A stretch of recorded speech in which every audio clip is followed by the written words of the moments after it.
Jeans পরে বসেছিলেন দাবা প্রতিযোগিতায়, আর তার জেরে পেয়েছেন শাস্তি। ওয়ার্ল্ড র্যাপিড ব্লিচ চ্যাম্পিয়নশিপ থেকে ডিসকোয়ালিফাই করা হলো ম্যাগনাস কার্লসেনকে। তবে গতবারে চ্যাম্পিয়ন ছিটকে যাওয়ার ফলে বেশ বড় সুবিধা পেলেন ভারতীয় দাবাড়ু। দাবার এই টুর্নামেন্টে জিন্স পরার অনুমতি নেই প্রতিযোগীদের, কিন্তু নিয়ম জানা সত্ত্বেও কেন এমনটা করলেন বিশ্বের 1 নম্বর কার্লসেন? নিজেই দিলেন তার উত্তর। নরওয়ের তারকা বলেন, ফাইডের নিয়মে আমি ক্লান্ত, তাই তা মানতে চাইনি। এর জন্য আমার সমর্থকদের কাছে ক্ষমা চেয়ে নিচ্ছি, কিন্তু আমার মনে হয় না এসব নিয়মের কোনো মানে আছে।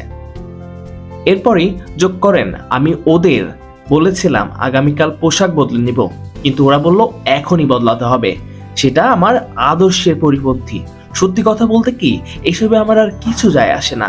ওরা যদি নিজেদের সিদ্ধান্ত অনড় থাকে তাহলে আমার এখানে খেলার ইচ্ছা নেই। যেখানকার আভা ভালো সেখানেই বরং খেলবো। এদিকে কর্তৃপক্ষের তরফে জানানো হয়, ফাইডের নিয়মে জিন্স পরার অনুমতি নেই, তাই কার্লসেনকে $200 জরিমানা করা হয়েছে। তবে তিনি যাতে খেলতে পারেন তার জন্য পোশাক বদলাতে বলা হয়েছিল, কিন্তু তাতে তিনি রাজি হননি। সেই কারণেই তাকে ডিসকোয়ালিফাই করা হয়েছে। এখানে নিয়ম সকলের জন্য সমান, তবে বিশ্বের সেরা দাবাড়ুর বিরুদ্ধে এমন কঠোর পদক্ষেপের সিদ্ধান্ত নিয়ে ইতিমধ্যে শুরু হয়েছে বেশ বিতর্ক। মহসিন কবির রোশান, রকমারি টাইমস।